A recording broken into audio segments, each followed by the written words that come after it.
it's about time to change the strings on this. So I just want to show you some things I do when I change my strings. I get a lot of stuff out that's, you know, not entirely necessary, but very helpful. Use this tool, and the first thing I do is I like to loosen these. I got one of these string winders, and I take off all the strings. There's a myth out there that you're not supposed to take off all the strings on your guitar, but that's only if you're storing it without strings. How else would they work on guitar necks? So then this tool has a bunch of stuff in it. It has like little screwdriver things. It's like a multi-tool. It's got this little thing here, which is for plucking these pins out. And you're gonna wanna put these pins somewhere where you're not gonna lose them, like on your couch. It's a great spot, just lay them down on your couch. Pull these out, unwind them, toss them on the floor. Maybe pick them up later, but not required. So I change my strings if I'm feeling, at probably between 3 and 6 months. So if I'm feeling real motivated, it'll be somewhere after the 3-month mark. But typically it's more like not after the 3-month mark. It's more like the 6-month mark. It's probably been about 6 months, maybe even more since I've changed them. I use Diodario Phosphor Bronze 12 through 53. This video is not sponsored by anybody. This is just what I like. I like these strings. And this is a 3-pack. I'm just taking 1 package out. And then what I do every single time is I put this Formula 65 by Dunlop guitar polish and cleaner. I spray this onto a rag, one of these nice microfiber rag. I spray it onto the rag, not onto the guitar. And then I wipe down the guitar. The only thing I don't wipe down is the fretboard, and we'll get into that in a second. But I basically take this and just clean the entire guitar off. Any grime, dirt, what have you. I like to keep my guitars clean. I don't like when there's like dust all over them and stuff. But you do you, you know? You don't have to do that. You can leave yours dirty. But I do the back and sides, the whole back. You don't want to, you know, not have enough, so give it a little extra for good measure. Get the neck.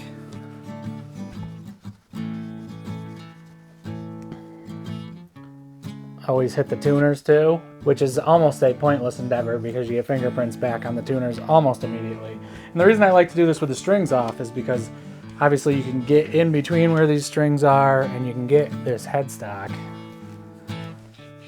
which as soon as you have a string on there, you're not getting that headstock anymore with a microfiber cloth because that little prickly string is gonna get you. So next thing I do, the reason I did not touch the fretboard is because they actually sell stuff for fretboards like this Dunlop Fretboard 65 Ultimate Lemon Oil. This will keep your fretboard moisturized. It's got this little padded thing on here, so sometimes you gotta get that wet, and then once you get it wet, you'll see this. You just do that and it gets your old fretboard wet. Just do that up and down the guitar. And what I'm really going to show you when I put the strings on is why locking tuners are overrated. But this is just a little maintenance here. Keep this thing oiled up nice. And then just get a rag, a clean rag out of your house, any type of, you know, washcloth or whatever, and then just rub this stuff in. Up and down, give a little circle motion. Go back and forth.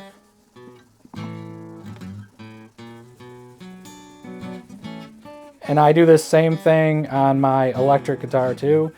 The only thing, I don't have any maple fretboards, but if you have maple fretboards, this is not for maple fretboards. It's for rosewood and stuff like that. And I don't know if you can tell that shine though. That shine was not there before. Just look at it. All right, now off to the cool stuff. So Always start with the low E string here. Open them up. These things are color coded, these Diodarios, which I like. So grab your right one. I think it's gold. Yeah, gold is a great color, gold and red. If you know, you know. Those are your first two. So gold is our low E string.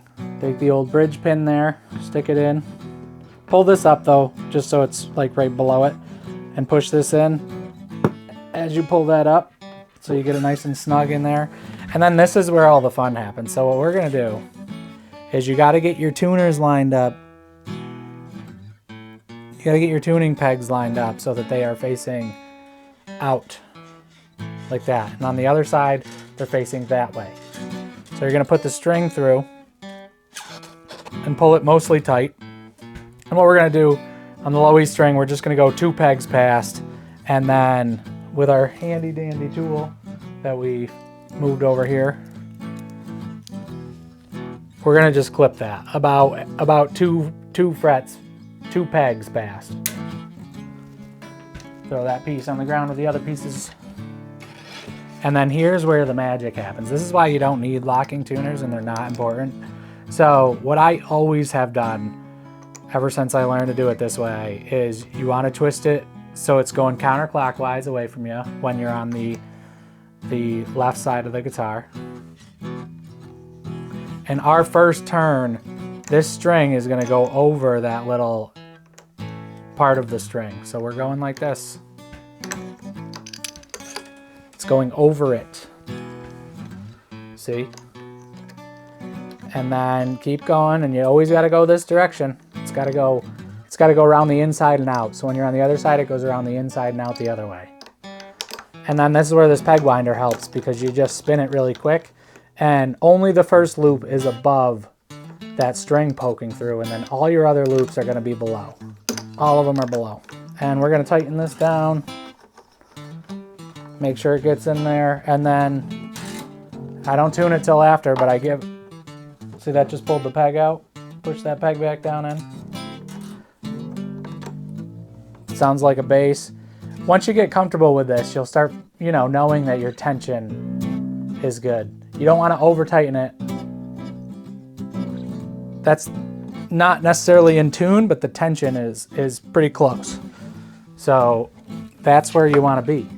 You want the tension to be close, because you want to get it so it's back to the tension that you typically have on the neck when it's in tune. Same thing, pull this string up. A string now is red, gold and red. What I'm talking about. Same idea here, right? We're gonna go in here, pull it about to the top of the headstock, find your tool again, clip it, throw that other piece on the floor for somebody to step on later. And then we're doing the same thing here. We're going over and then under. Get your string winder out. If you need any of these tools, I'll put some affiliate links down below, or you know, I'd earn some commission, but not gonna cost you any more if you buy any of them. And you just tighten this down, and this is what it should look like. 1 on top, 3 on the bottom, or so, 2 or 3 on the bottom.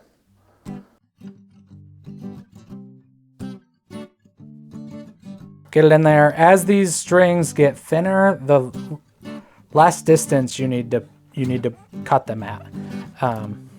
But once you get down to these, you're not going to want to cut them, because you're going to lose it. Remember, just whatever you do, don't forget to throw your strings on the floor. Same thing here. We're going over, now we're going under. And if you pull on the string like this with your hand and then take your index finger and push it down to the top of the headstock, it's going to go where you want it to go. So those are in good position right now, and now we're off to the G string. This, due to it being wound, is the last one I would cut before I strung it up. And the only thing here is it's going the opposite direction. One tip, make sure your nuts here on your tuning pegs are tight, because I did just have a loose one. You can just hand tighten them for the most part. So this is the last one I'd cut, and it's because it's a wound string, it's gonna have some grip to it. This one, you're probably, you know, an inch past the headstock is more than enough string to work with. And now everything's backwards. If you're a right-handed person, everything just became backwards, and now it becomes more difficult. See, you're turning the other direction so that it's wrapping around the other way. This is where you get it tight, and you just need to make sure it goes over this peg or over this little string here. And then we're on to purple. Make sure you didn't lose your pegs yet, since you put them on your couch like an idiot instead of putting them in like a cup or something. The rest of the strings just fell to the ground off of this couch because they wanted to be with their buddies who are also on the floor. So this one, I would not cut this string because I have before and it makes it very difficult. So I would pull this down to, you know, maybe a little bit, maybe 1 peg down, 1.5 pegs down or so. And then to leave this on, you just leave it on, right? You leave that floppy string there. And then you start tightening this. And this is where it gets a little difficult because you're trying to get this string underneath this other string, which isn't going to be too hard, but we're going to, you know, we struggle with this one a little bit. It's just how it goes. Just a little bit of struggle goes a long way. And you know, if you don't want to deal with this struggle, then go get the locking tuners, okay? But if you don't mind a little bit of struggle and strings that never go out of tune, unless there's like humidity changes, then go ahead and struggle a little bit. And it gets easier because all the rest of these are now going to go under this instead of on top. And then now that this is out, lop that off. And what's really nice about like the B and high E string is when you throw them on the floor, they're very hard to see. So very difficult to pick up, and they're still sharp like the other ones. So if you hadn't lost your tuning pegs from putting them on the couch yet, put that back in there. Pull this down and do it all over again. I'd say 1.5 pegs is good. Good measuring tool, pinch it down with your finger. Having like a dedicated table to do something like this instead of in your lap on a couch is probably more ideal, but it's not really how I've done it. So it's not how I'm gonna do it.